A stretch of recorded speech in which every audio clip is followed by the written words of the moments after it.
Hi, folks.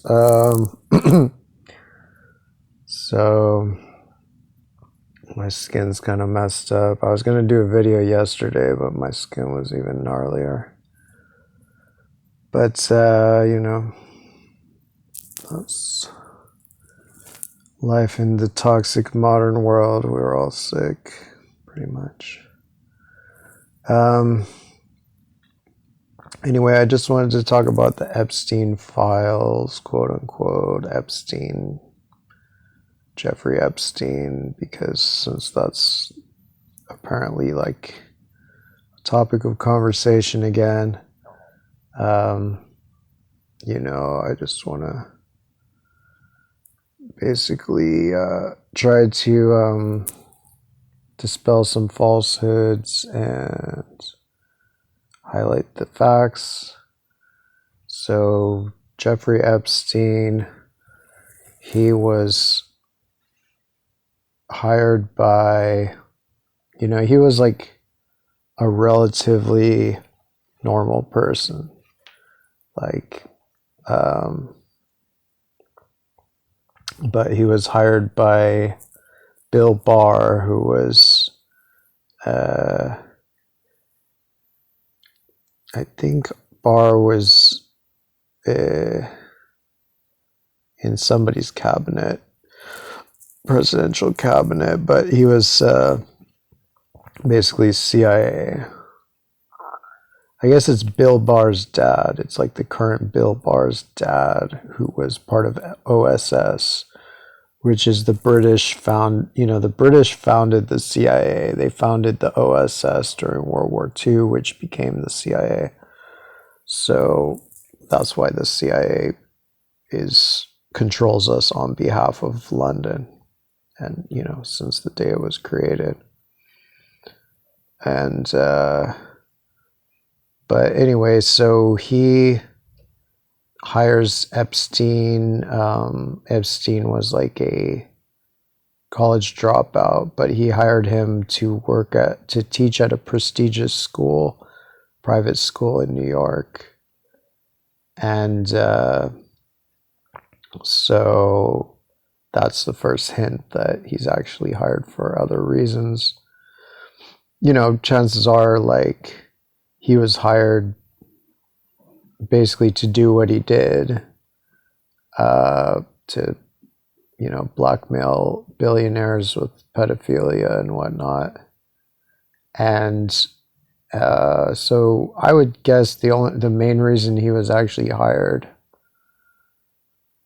the main reasons, I think he was hired because he was Jewish. Uh, like I think this is part of some kind of long con by the Brits to basically destroy the U.S. using Israel and then use it to foment anti-Jewish sentiment. So, and maybe because, as him being Jewish, if they want to recruit him to work with Israel, maybe that's connected to that. But I think ultimately the real puppet masters are the British elites that are controlling all three countries, every country. But he was then introduced to Ghislaine Maxwell by her father, Robert Maxwell, who was an MI6 agent for Britain. He worked with the MI6, British intelligence agencies. He also worked with the Israeli military intelligence, and he also worked with the KGB, which again, probably all of these things are controlled by Britain or were controlled by Britain, whatever's the current KGB, FSB or something. So Robert Maxwell, he's the father of Ghislaine, and he is British, right? He was British. They had one of the largest houses in Britain. You know, Ghislaine Maxwell, she was raised in a castle. You know, basically a castle, like a massive mansion with like dozens of rooms in it. And so, you know, she's British, he's British. They're British agents. Like, yes, they're Jewish, at least partially Jewish. I mean, Maxwell is a Scottish name, and most British spies are Scots, or at least the British spy agencies have been dominated by Scottish people since probably the Act of Union. But, you know, like even James Bond was Scottish. The character James Bond was a Scottish spy, British spy of Scottish ancestry. And it was created, you know, James Bond was written by Ian Fleming, who was a British spy of Scottish ancestry. So throughout most of the history, the British spy services have been run by Scots. So Maxwell, I mean, I don't know the full genealogy, but they could be as much Scottish as Jewish. I myself am Scottish, but obviously I'm not the pro MI6 type of Scot. I'm like the Ulster Scots who got kicked out of Scotland, got kicked out of Ulster, came here and fought the revolution against the imperialist Scots. You know, the U.S. Revolution was largely a battle between the pro-democracy Ulster Scots and the pro-empire regular Scots. Not entirely. There was also some regular Scots that were on our side, like with John Witherspoon, the head of Princeton, and you know, Patrick Henry was at least part Scottish, I believe. But anyway, so their job is to blackmail people. Like, this is just, nothing Epstein did was different from what Robert Maxwell was known to have done prior. You know, when Epstein was just a regular dude walking around New York or wherever, Robert Maxwell had already been doing this stuff probably for decades. So yeah, he introduced Ghislaine. He had probably trained Ghislaine in this stuff, so he introduced Epstein to Ghislaine. And by all accounts of the people that actually knew them and their victims, Ghislaine was the boss. You know, Ghislaine was in charge. This is what Maria Farmer says. This is what multiple people have said. You know, now they're trying to spin it like she was the victim or whatever. But no, she was clearly calling the shots. And, you know, there was even some reports like that there was some stuff that it was even too much for him, but she would make him do it. So I don't really know, but I do believe that she was his boss, and it's also was reported by people close to them that Les Wexner was also basically his boss. So Wexner was the head of Victoria's Secret and had close ties to the CIA and like to the U.S. deep state, and a big Zionist. So, you know, like, basically by all accounts, by all credible accounts, the Epstein network, quote unquote, was an MI6-CIA Israeli military intelligence operation that was designed to control all the most powerful people. I mean, so all the people that he associated with were either assets that were working for Epstein and for MI6-CIA-IDF, or they were people that were being courted as assets or being hunted as assets, and they hadn't yet been fully blackmailed or bought off or whatever. So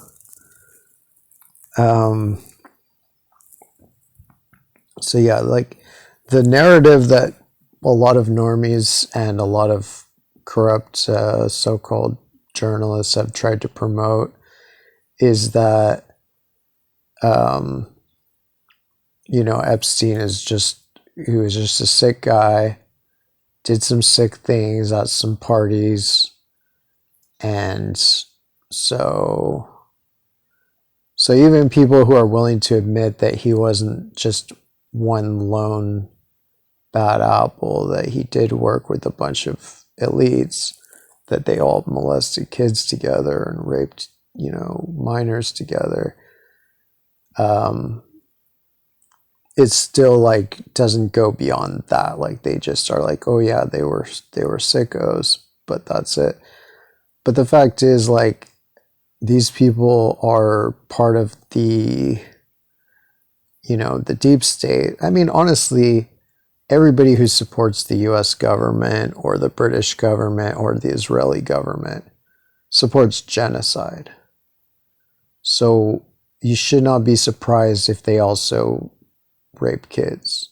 Like if genocide is not a bridge too far for somebody, then of course probably raping kids won't be either.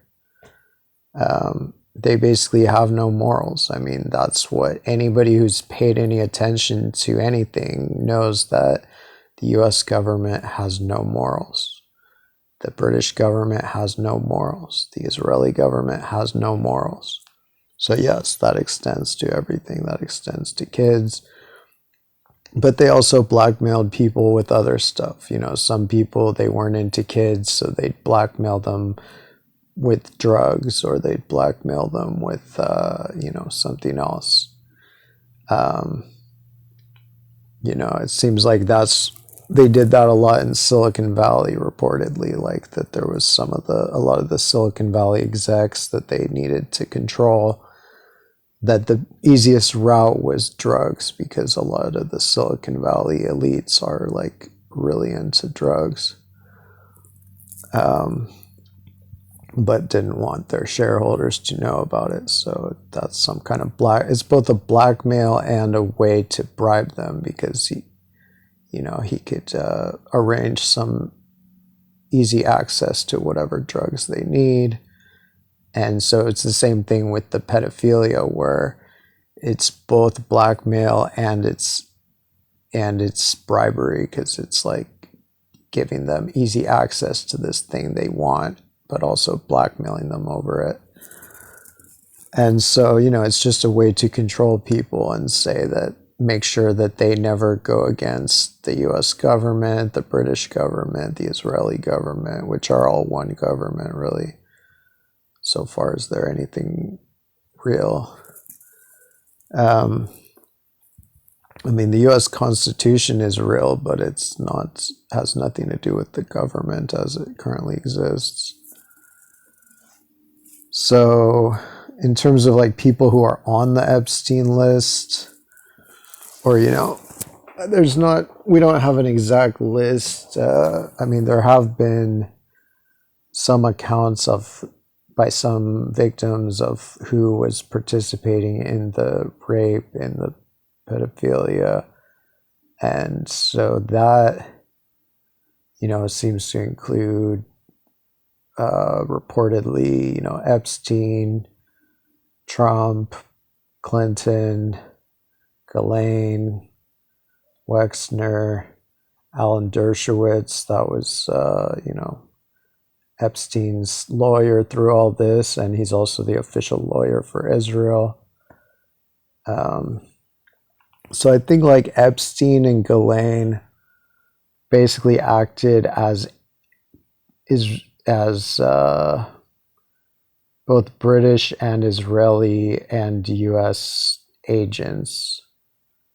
And I'm not sure if they officially were agents in the strictest sense, but they basically had the status of agents, and then they were tasked with securing assets, which is basically make sure anybody who has any power to do anything ever is their asset, is controlled by them. So, Bill Gates, Bill Gates, with some of these top people like Clinton and Trump and Bill Gates and Prince Andrew, I wouldn't rule out that they actually were helping run this network just as much as Epstein was. I don't think we can say for sure who was a victim of it or who was just a target of their blackmail. Because they blackmailed each other. Everybody was blackmailed. Like, everybody was on these tapes. They recorded, basically Epstein, Ghislaine,